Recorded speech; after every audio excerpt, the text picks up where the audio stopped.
দুই ধরনের স্বরবর্ণ হচ্ছে ব্যঞ্জন বর্ণ, স্বরবর্ণ আর হচ্ছে ব্যঞ্জন বর্ণ।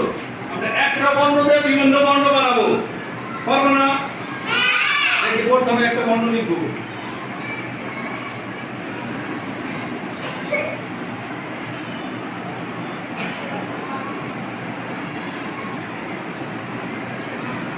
কি বর্ণ বলো তো? এই বল দিয়ে বর্ণ বানানো যাবে? কি বানানো যাবে? বল। এটা কি হলো? সুন্দর করে লেখো, সুন্দর করে লেখো। মূল কাম মুছে দিই। কি হবে? কি হয়েছে? ঝ।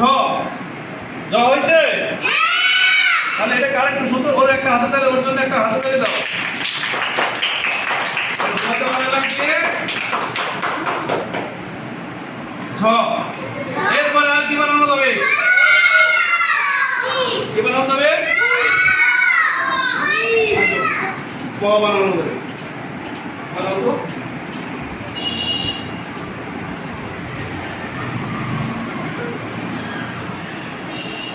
ক। আর কি সুন্দর করতে পারবে না? তাহলে হলো কি? ক দাও। ধন্যবাদ ওকে। ওর জন্য একটা হাতে তালি। ক পর্যন্ত দেখো, মাত্র আরেকটু বাড়িয়ে দেবো। এটা মোটামুটি মাঝামাঝি। প্রথমে কি বানালাম? ব। তারপরে ঝ। এরপরে কি বানালাম?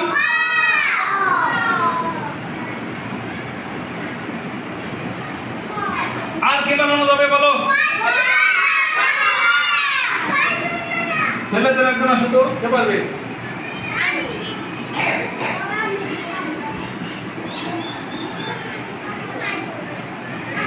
এটা কি হলো? শূন্য র। ওর জন্য হাতে তালি। তাহলে দেখো আরেকটা কি বানালাম? হয় শূন্য আর আর কিছু বানানো যায় কিনা চিন্তা করো তো। ঠিক বানাইতে পারবা?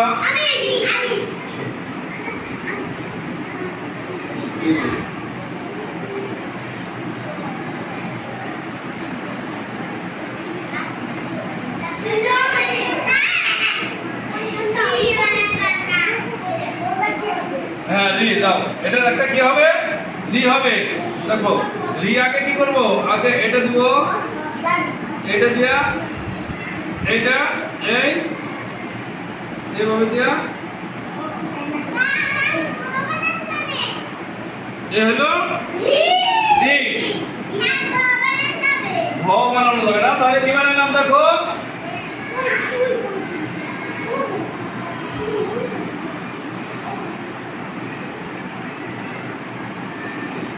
জি। আর কি বানানো যাবে? কে জানো? বানাতে যাবে দাও।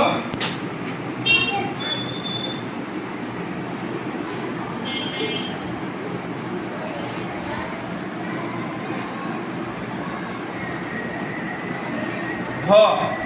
কি বানাইলো? ধ। তাহলে আরেকটা কি বানাইলাম? ধ।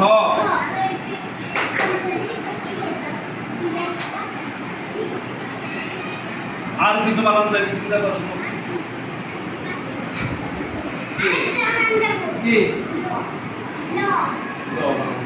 তাহলে একটা বর্ণ আমরা কয়টা বানাইলাম? দেখো 1 2 3 4 5 6 6টা বর্ণ বানাইলাম। আজকে শুধু এক ব দিয়ে আমরা অনেকগুলো বানাইলাম। সবাই বাড়ি থেকে এই এক ব দিয়ে বানাই নিয়ে আসবা।